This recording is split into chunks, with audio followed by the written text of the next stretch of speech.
말씀의 제목이 정직한 최선입니다. 미국의 39번째 대통령을 지내셨고 지금 98세이신데 아직도 살아계신 대통령 중에 가장 존경받고 또 인격적으로 훌륭하다고 말하는 대통령이 있습니다. 풀네임은 제임스 얼 카터 주니어입니다.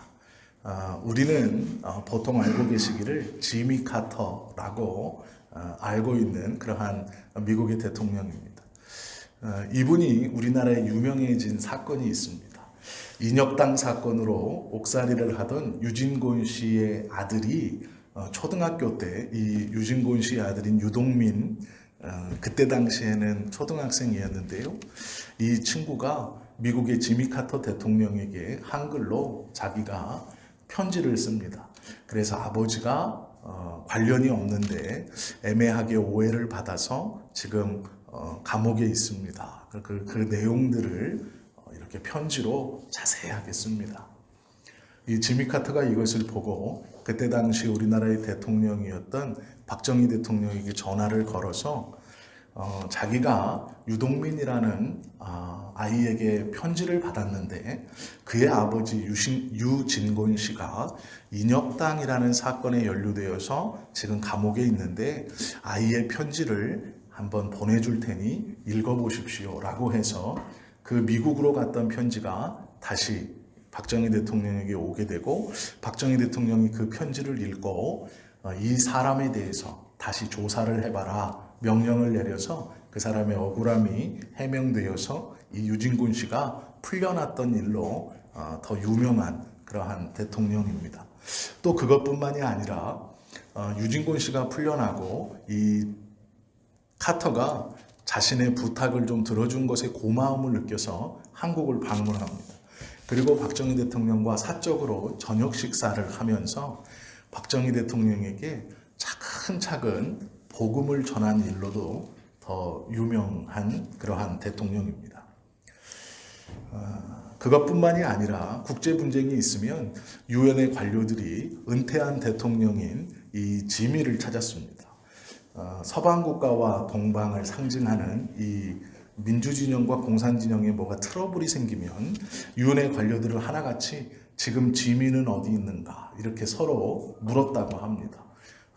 이 국제사회에서도 괜찮은 중재자의 역할을 감당했던 사람으로도 유명합니다.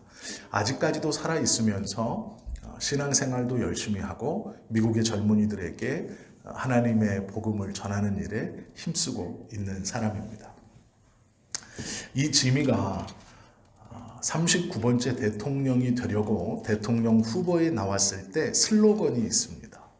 이 슬로건이 참 중요하죠. 그 슬로건은 왜 최선을 다하지 않았는가 였습니다. Why not the best? 왜 최선을 다하지 않았는가? 이 말은 사관학교를 졸업하고 해군 장교로 임관하려고 면접을 볼 때 해군 제독이 그에게 물었던 말 중 하나입니다. 이 지미에게 해군 제독이 여러 가지 것들을 물었습니다. 이 해군 제독이 지미를 눈여겨보았고 특별히 자신의 옆에 두고 싶어서 일부러 압박 질문을 했습니다. 곤란하게 하는 여러 가지 질문들을 막 던졌습니다. 당황하고 있던 이 카터는 그의 질문에 생각나는 대로 대답을 하기 시작했습니다. 그리고 나서 이 제독이 취미가 뭔가 물었고 그 다음 성적은 어떠했는가 라고 물었습니다. 땀을 뻘뻘 흘리면서 카터는 내가 성적은 괜찮았지 라는 생각에 저의 성적은 훌륭했습니다. 이렇게 대답했습니다. 그때 이 제독이 말하기를 그것이 최선을 다한 것인가 이렇게 되물었습니다. 그때 이 카터는 최선을 다했다고는 대답할 수 없을 것 같지만 열심히 했습니다. 이런 투로 얘기를 했다고 합니다. 그때 제독이 큰 소리로 왜 최선을 다하지 않았는가 이렇게 꾸짖었다고 합니다. 이 말이 카터에게 그 이후로 계속 생각나서 카터가 평생 왜 최선을 다하지 않았는가 이러한 생각을 하고 살았다고 합니다.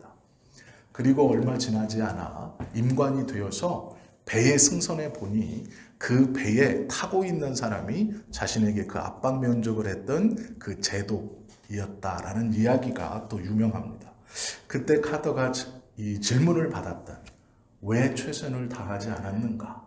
라는 것을 하나님 앞에 기도하면서 하나님, 최선을 다하는 삶을 살겠습니다. 라고 기도했고, 그의 다음 날부터 그의 삶이 바뀌기 시작했고, 미국의 39번째 대통령까지 되었다라는 이야기는 굉장히 유명하고 예화로도 많이 들어보셨을 그러한 내용일 것입니다.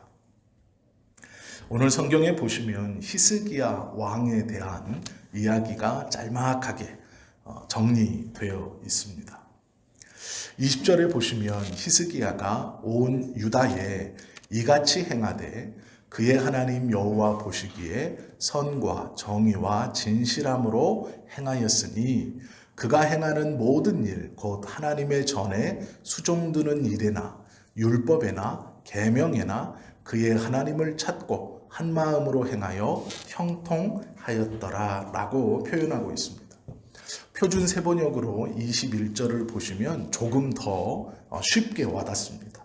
그는 하나님의 성전을 관리하는 일에나 율법을 지키는 일이나 하나님을 섬기는 일이나 하는 일마다 최선을 다하였으므로 하는 일마다 잘 되었더라. 이것이 21절을 번역한 표준 세번역의 번역 내용입니다.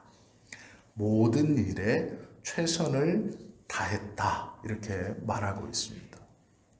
최선을 다하는 삶, 우리 모두가 살고 싶어 하는 삶입니다. 최선을 다하는 삶, 그럼 어떻게 살 수 있고 그 자세는 어떤 것인가? 오늘 좀 우리가 히스기야 이야기를 좀 함께 나누면서 보려고 합니다. 최선을 다하는 삶 앞에 붙어 있는 것이 모든 일에입니다. 이것은 균형 잡힌 삶을 이야기하는 것입니다. 어느 한쪽에 치우친 것이 아니고 또 어느 하나가 부족한 것이 아니고 모든 일에 한 마음으로 똑같이 최선을 다하며 살아야 한다라는 것이죠. 히스기야의 아버지는 아하스 왕입니다. 이 왕은 하나님 앞에 성경의 기록대로 보시면 정직하지 못했습니다. 여호와 앞에 범죄를 아주 쉽게 행하는 왕이었고 곳곳에 우상들을 세우고 그 우상을 숭배하는 부도덕한 왕이었습니다. 아버지 아하스 왕이 죽고 히스기야가 25세 왕위를 물려받습니다. 히스기야는 아버지의 신하들을 대하면서 젊은 왕으로 그 유다를 이끌어가는 일에 사람을 의지할 수 없었습니다. 자신이 왕자였던 시절 아버지의 통치 방법을 보고 또 신하들이 아버지를 대하는 것을 보면서 사람에 대한 어쩌면 신뢰나 신하들을 온전히 믿지 못했습니다. 그러면 우리 같으면 그 신하들부터 정리하고 새로운 사람으로 바꾸고 자신이 어려서부터 친하게 지냈던 자신의 친구들을 관리에 앉혀서 왕권을 안정시키는 게 먼저일 것 같습니다. 그런데 이 히스기야는 조금 다르게 통치하기 시작했습니다. 제일 먼저 한 것이 성전에서 우상을 제거하는 일이었습니다. 또 아버지가 중단시킨 것뿐만 아니라 선대 왕들이 중단시켰던 유월절 절기를 회복시켰습니다. 또한 종교개혁을 일으켜 모든 이방신들을 유다에서 추방하고 그들의 제사장들을 다 몰아낸 후에 오로지 하나님에 대한 신앙으로 여호와의 말씀을 백성들에게 주기적으로 가르쳤고 그것을 선포케 했습니다. 히스기야는 성경의 기록대로 보면 아버지가 했던 것을 바로잡을 때 그 바로잡는 방법을 사람들을 바꾸는 것이 아닌 그 사람들에게 하나님의 말씀과 주님의 율례와 하나님께서 내려주신 율법을 잘 지킬 것을 명령하였고 그 종교개혁을 통해 똑같은 사람들이었지만 아버지가 임명했고 아버지와 같이 나라를 다스렸던 그 관료들이 변하여서 온 유대가 하나님 앞에 온전히 돌아오는 놀라운 일을 행한 왕이었습니다. 이 모든 것을 가리켜 하나님은 정직히 행했다라고 말씀하고 있습니다. 그 평가를 21절에 하고 있죠. 그가 행하는 모든 일, 곧 하나님의 전에 수종드는 일에나 율법에나 계명에나 그의 하나님을 찾고 한 마음으로 행하여 형통하였더라 라고 말합니다. 모든 일입니다. 우리가 신앙이 좋다는 분들의 삶을 가만히 들여다보면 불균형적인 삶을 살아가시는 분들이 종종 있습니다. 교회의 일은 중하고 예배의 일은 중요하고 가정의 일은 내팽개치는 것을 보게 되죠.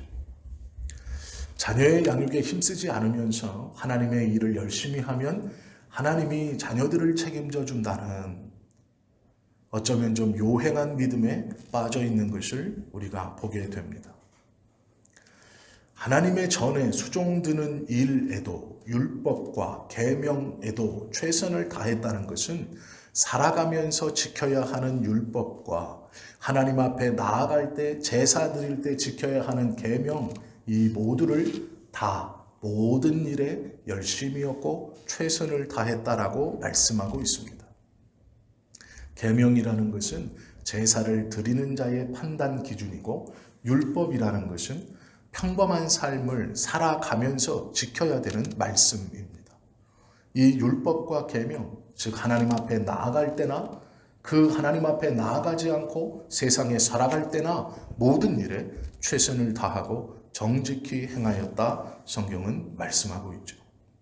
기도 생활뿐 아니라 가정의 생활에, 사회의 생활에, 친구의 관계에 모두 최선을 다했다라는 것이죠. 미켈란젤로가 시스틴 채플이라는 교회당의 천장벽화를 그렸습니다. 정확히 말하면 시스티나 경당입니다.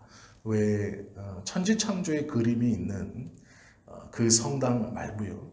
미켈란젤로가 예수님의 생애를 천장에 그려놓은 동서남북 다 사면에 다른 그림이 있는 이 곳이 어느 곳이냐면요.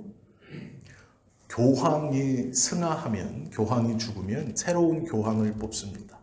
그 새로운 교황을 뽑을 때 전 세계에 흩어져 있는 추기경들이 한 곳으로 모입니다.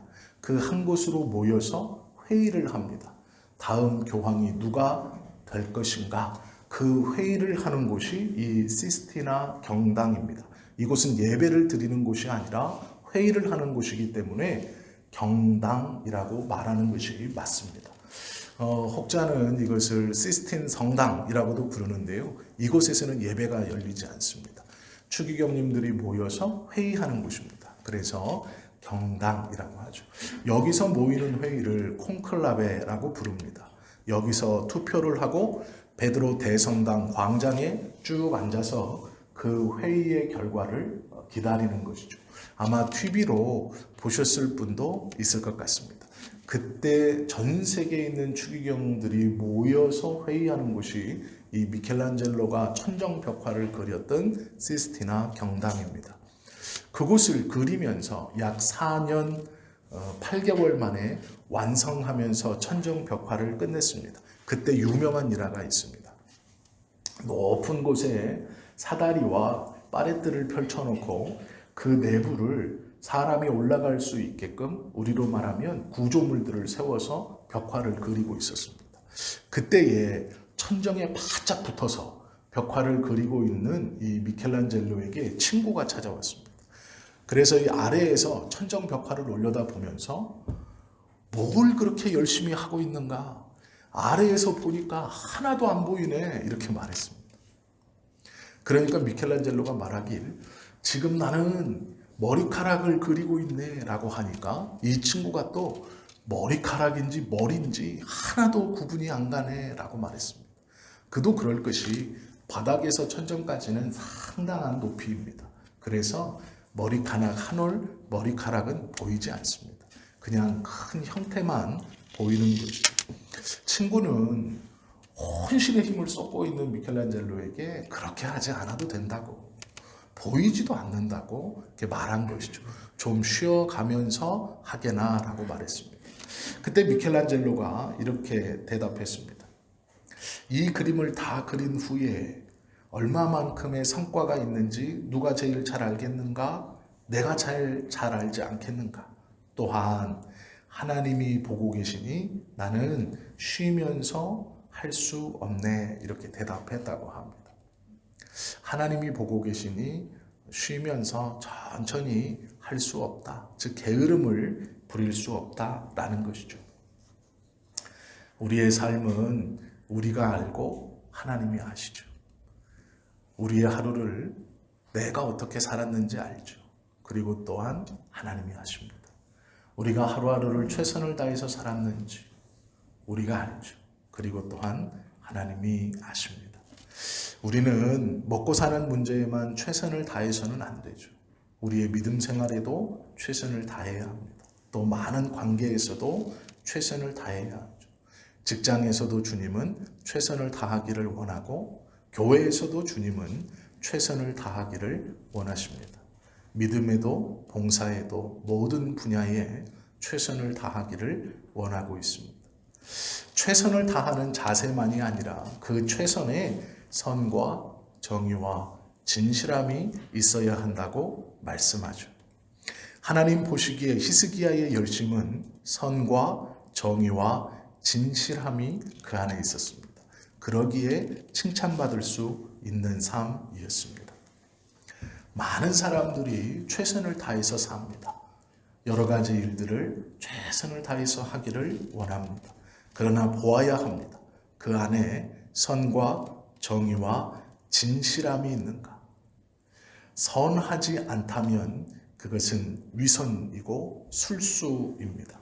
모략입니다. 어쩌면 사기일 수도 있습니다. 그 안에, 그 최선 안에 선과 정의와 진실함이 없다면 사기일 수 있고 술수일 수 있고 모략일 수 있습니다. 최선을 다하는 삶에 정의가 없다면 그것은 사기입니다. 그것은 술수이고 그것은 모략입니다. 최선을 다하는 삶과 함께 그 안에 꼭 있어야 하는 것은 선과 정의와 진실함이라고 성경은 말씀하고 있습니다. 어제 저녁을 같이 먹으면서 집사님 한 분이 이런 말을 했습니다. 저에게. 목사님들이 설교 준비를 안 하면 예화가 많아지나요? 예화를 하나 더 말씀드리겠습니다. 한 청년이 정육점 사업을 시작했습니다. 호텔에 납품해서 기뻐했습니다. 자기가 시작한 사업이 잘 될 것 같았습니다. 며칠 동안 고기를 열심히 납품했습니다. 주방장이 이 청년을 불렀습니다. 그리고 말하기를 뇌물 주기를 종용했습니다. 이 청년은 그것을 거절했습니다. 정직은 저의 경영 철학입니다. 뇌물을 드릴 수 없습니다.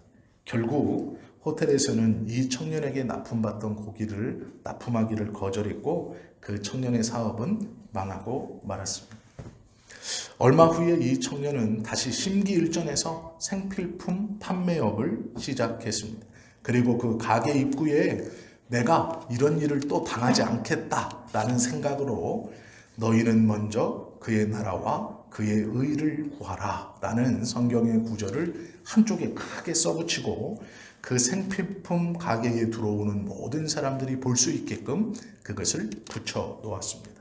사람들은 이 성경 구절을 써놓고 장사하는 이 청년을 비웃었습니다. 그리고 곧 망하게 될 것이라고 말했습니다. 그 청년은 이 말씀이 항상 자신의 눈에 띄고 또한 자신도 이 말씀이 보고 있다는 생각에 부지런히 최선을 다해서 일을 했습니다. 주문받은 배달의 시간을 어기지 않으려고 노력했고 생필품의 수량을 줄이지 않고 정량대로 배달하고 가져가려고 노력했습니다. 쉬는 시간 없이 그는 물건들을 돌아보았고 최고의 상품을 주기 위해서 노력했습니다. 이 사람이 나중에 성공하게 되었습니다. 그리고 나서 기자들이 어떻게 이렇게 성공할 수 있었습니까? 라는 물음에 그 정육점의 일과 그리고 이 성경의 말씀 그리고 우리 기업의 모토는 정직입니다. 이라고 말했습니다.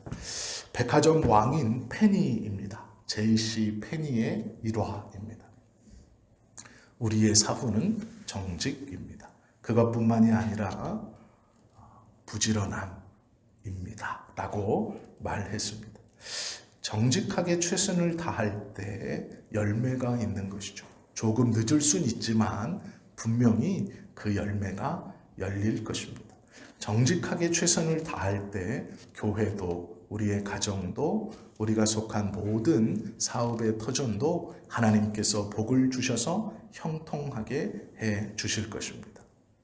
히스기야는 열심히 있었습니다. 그러나 그 열심 안에 꼭 있었던 것이 선과 정의와 진실함입니다. 이것을 붙들고 최선을 다해서 행할 때 하나님은 그를 형통케 하셨다 말하는 것이죠. 최선을 다하는 자세의 마지막이 있습니다. 이것은 결과를 하나님께 맡기는 것뿐만 아니라 수용하는 것입니다. 인정하는 것입니다. 그것을 받아들이는 것입니다. 오늘 히스기야는 최선을 다했더니 형통하였더라 라고 말씀합니다. 우리는 이렇게 기도하죠. 하나님, 우리의 교회를 부흥시켜 주십시오. 좋은 기도이고 필요한 기도이고 바른 기도이죠. 하나님, 우리 교회를 부흥시켜 주십시오. 그런데 문제는 부흥시켜 주십시오라고 기도하면서 전도지는 한 번도 돌려보지 않습니다. 요행이 부흥되기를 원하는 것이죠. 하나님, 나의 사업처가 불붙듯이 일어나고 많은 계약이 체결되어 장사가 잘 되기를 원합니다. 그런데 한 사람도 찾아가지 않습니다. 한 사람도 만나지 않고 그 가게 안에서 지나가는 사람들이 들어와 요행이 계약을 체결해 주기를 꿈꿉니다. 하나님, 우리의 가정을 지켜주십시오. 우리의 자녀들을 형통케 해 주십시오. 그러나 자녀들이 뭘 원하는지 궁금해하지 않고 대화하지 않고 그 자녀가 무엇을 필요로 하는지 묻지 않고 함께 고민하지 않습니다. 가정을 지켜달라고 기도하면서 상대방을 이해하려고 하지 않습니다. 어떻게 기도하면서 하나님 앞에 형통하기를 바라면서 자신은 아무것도 하지 않고 그냥 가만히 앉아 하나님께서 요행이 무엇인가를 해주기를 원할 수 있습니다. 그건 게으른 삶입니다. 그것은 형통으로 나아가지 못하는 기도입니다. 가정이 지켜지길 원한다면 이해하고 품어주고 대화해야 합니다. 함께 시간을 보내야 하죠. 자녀들이 온전해지고 자녀들이 하나님 은혜 아래 살아가길 원한다면 그 자녀들과 대화하고 관심을 갖고 필요한 것이 무엇인가를 알아야 그 노력이 있어야 할 것입니다. 교회가 부흥되길 원한다면 부흥되게 해 주십시오라는 기도와 함께 밖으로 나가서 전도해야 하는 것이죠. 너무나 당연한 것인데 우리는 가만히 있어 요행을 기다리며 하나님 30배, 60배, 100배로 주시기를 원합니다 라고 기도합니다. 그것은 믿음이 아니고 게으른 삶입니다. 잠언 16장 상절의 말씀은 너의 행사를 여호와께 맡기라. 그리하면 너의 경영하는 것이 이루리라. 경영하는 것은 부지런히 최선을 다하는 것입니다. 오해하지 마십시오. 하나님 가정을 지켜주십시오라고 가만히 있으면 그 가만히 있는 게 경영하는 겁니다. 그러니까 그 경영한 대로 가정이 깨어져 나가는 겁니다.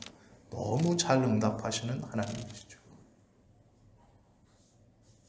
하나님 우리의 자녀를 지켜주십시오. 그렇게 기도하지만 자녀에 대한 아무런 궁금함이나 그 자녀의 대화함이 없으면 자녀는 그가 하는 경영대로 잘 엇나가게 되어 있습니다. 교회도 마찬가지이죠. 하나님께 기도하는 것은 맡기면 경영하는 대로 이루어 주신답니다. 경영하는 대로.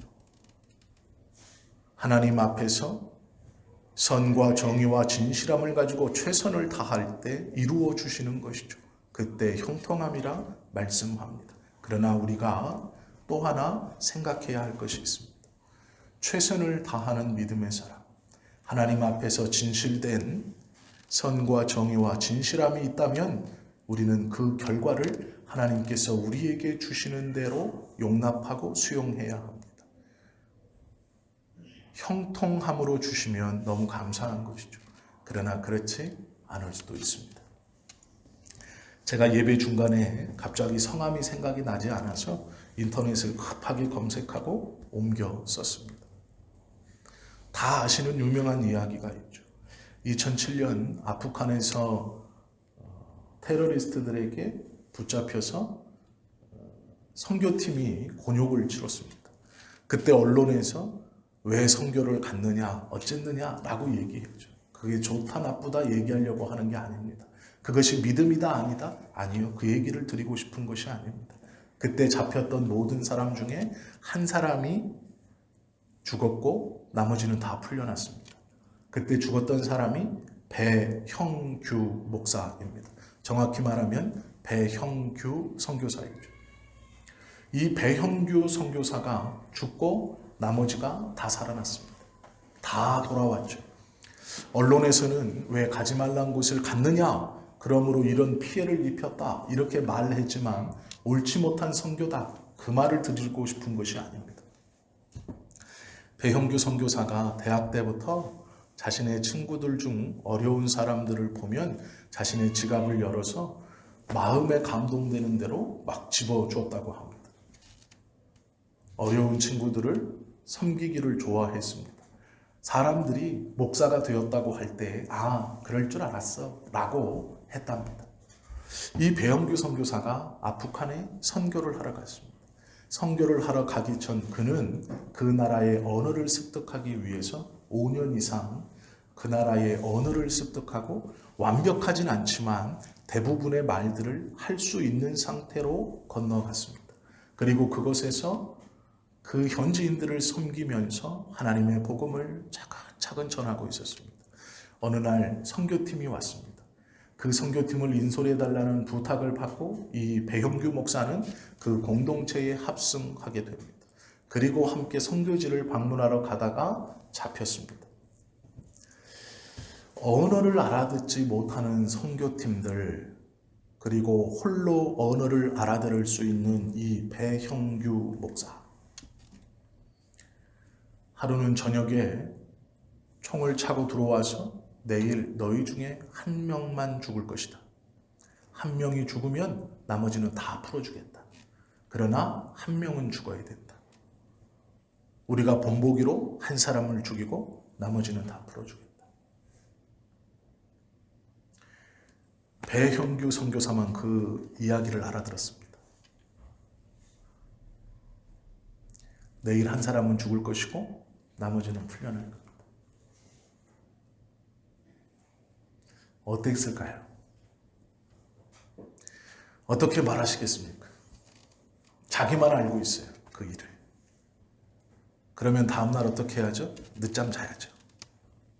안 일어나. 배가 갑자기 아파가지고. 안 일어나야죠. 한 사람 죽고 다 풀려준다는데. 자기만 알고 있는데. 나만 알아들었는데. 함께 잡혔던 20여 명은 다 못 알아듣고 있어요. 나만 알아듣고 있어요. 그럼 어떻게 해야 될까요? 가만히 있어야죠. 가만히 있어야죠. 한 명만 죽으면 된다는데. 하나님, 나는 이 20몇 명 중에 유일한 목사 아닙니까? 제가 살아야죠. 목사니까. 하나님의 일을 해야 돼요. 가만히 있어야죠. 저 같으면 모르겠어요, 사실. 그런데 이 배영규 선교사가 그 이야기를 했습니다. 지금 들어와서 하는 말이 내일 한 사람만 죽으면 나머지는 다 풀어진다고 합니다. 그러니까 두려워하지 마시고 걱정하지 마십시오. 제가 목사이기 때문에 죄가 죽으면 다 평안합니다.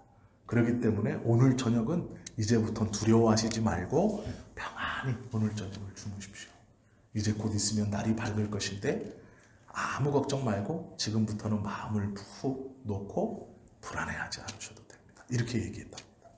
그때 옆에 있던 장로님이 그 얘기를 듣고 목사님 무슨 말입니까? 목사님은 목사님이고 저는 나이도 많고 제가 일어나면 됩니다. 걱정하지 마십시오, 목사님.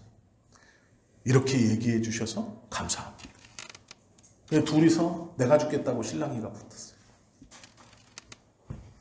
동이 터오고 아침이 됐습니다. 누가 일어났을까요? 네, 누가 죽었는지 알죠? 배영규 목사가 문이 열리자마자 벌떡 일어났습니다. 그리고 나다라고 얘기했습니다. 그리고 우리가 아는 것처럼 머리에 총구를 대고 동영상을 찍고 방아쇠를 당기면서 그 동영상에서 얘기하죠.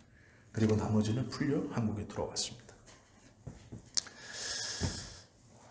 최선을 다했는데 하나님 앞에 신실히 행했고 하나님 앞에 선으로 정의와 진실함으로 그의 삶을 하루하루 허투루 쓰지 않고 하나님의 말씀에 순종해서 그 아프간 땅에서 복음을 전하기 위해 조심스럽게 하루하루 최선을 다하는 삶이었는데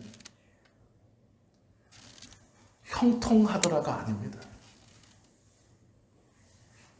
형통하더라가 아니고 잔인하게 AK-47이 머리에 박혀 죽는 것이죠. 머리가 터져서 죽는 것이죠. 부지불식간에 당한 일이라면 끝? 아니에요. 내일 죽을 거다. 누가 죽을 거냐? 선택해라. 두려움이 왜 없었겠습니까? 어떻게 평안하게 잠을 잤겠습니까? 왜 다리가 후들거리지 않았겠습니까? 왜 망설여지지 않았겠습니까?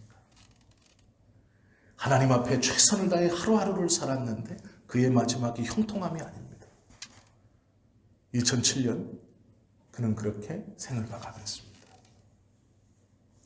믿음의 사람은 이것을 꼭 기억해야 합니다.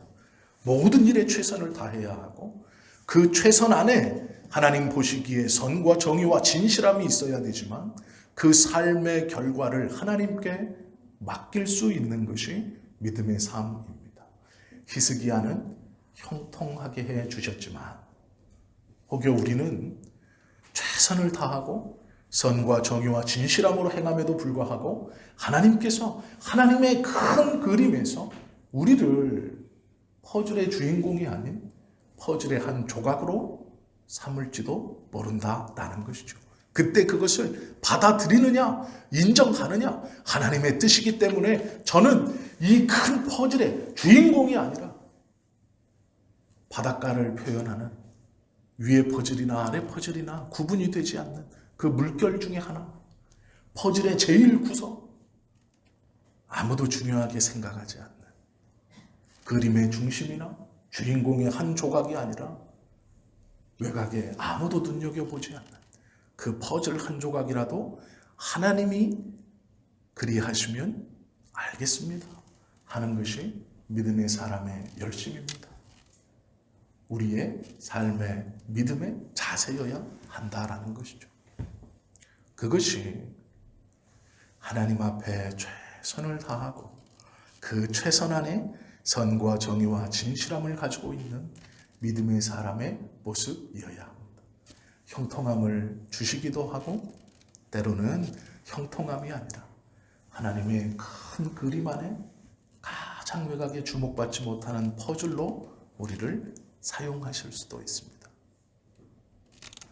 그런데 놀라운 것은요, 퍼즐은 가운데가 없으면 완성이 안 되죠.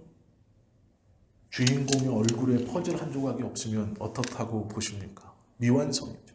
그런데 놀라운 것은요, 퍼즐은 구석에 한 조각이 없어도 미완성이에요. 꼭 그것이 그 자리에 끼어져야 그 작품이 완성되는 것이죠. 하나님의 큰 섭리 속에 우리의 삶이 때로는 형통하더라 일 수도 있습니다. 그러나 그렇지 못한 저 끝에 주목받지 못하는 퍼즐 한 조각과 같은 삶이어도 그 우리의 삶이 그 자리에 끼어질 때 하나님의 큰 그림이 아름답게 완성되는 것이죠. 이것을 인정하는 것이 믿는 사람의 믿음입니다. 우리의 믿음입니다. 너의 행사를 여호와께 맡기라. 그리하면 너의 경영하는 것을 이루어 주시리라.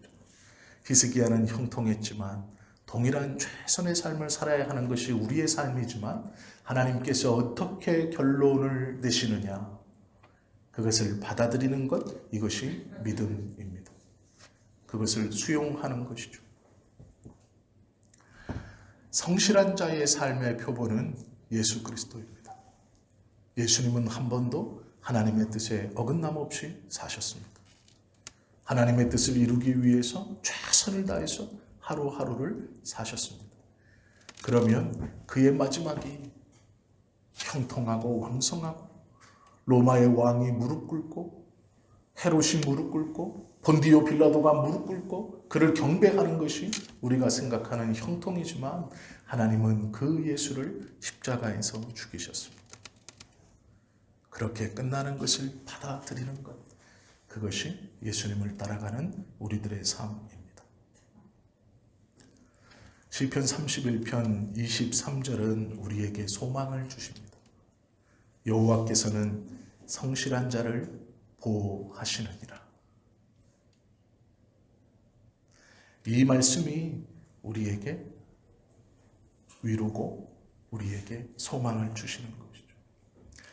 예수님처럼 하나님의 뜻에 최선을 다해서 살 때 그의 마지막이 어떻든 예수님의 고백은 놀랍죠. 다 이루었다. 하나님의 뜻에 최선을 다해서 살았기에 그의 예수님은 십자가 위에서 다 이루었다 말씀하시는 것이죠. 형통할 때 내가 다 받았다라는 게 아니고 다 내어주고 다 이루었다. 우리의 삶이 형통으로 가든 그렇지 않든 우리의 삶의 모든 곳에서 최선을 다해서 하나님 앞에 선과 정의와 진실함으로 살아가는 것은 물론이요, 그 결과까지도 하나님의 뜻을 인정하면서 하나님의 뜻이면 이것도 저것도 감사히 받겠습니다 라는 것이 우리의 믿음의 삶이고 하나님께서 원하시는 삶의 모습일 것입니다. 복이 무엇인가? 세상적으로 판가름하는 것은 복이 아닙니다. 하나님께서 우리에게 허락해 주시는 모든 것이 우리가 받는 복입니다. 이것을 기억하시는 삶이 되십시오. 지금까지 최선을 다해서 열심히 살아오신 것을 하나님이 아십니다. 우리가 지금 어떤 결론을 향해 가고 있든지 걱정하지 마십시오. 그것은 하나님의 큰 그림 안에 퍼즐의 한 조각으로 쓰임받고 있기 때문에 그렇습니다. 쓰임받는 모든 하나님의 자녀들이 하나님께서 귀히 보시는 믿음의 사람이고 하나님의 자녀들입니다. 우리의 문제는 최선을 다하지 않고 사는 삶이 문제이고 그 최선을 다하는 삶에 선과 정의와 진실함이 없는 것이 문제이고 하나님 앞에 끝까지 내가 최선을 다하고 선과 정의와 진실함으로 살았는데 왜 나는 형통하지 않습니까? 라고 그 마지막을 받아들이지 못하는 믿음 없음이 문제입니다.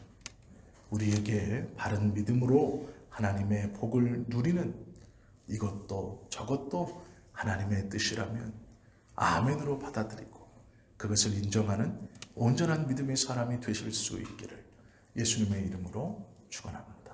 기도 드리십니다.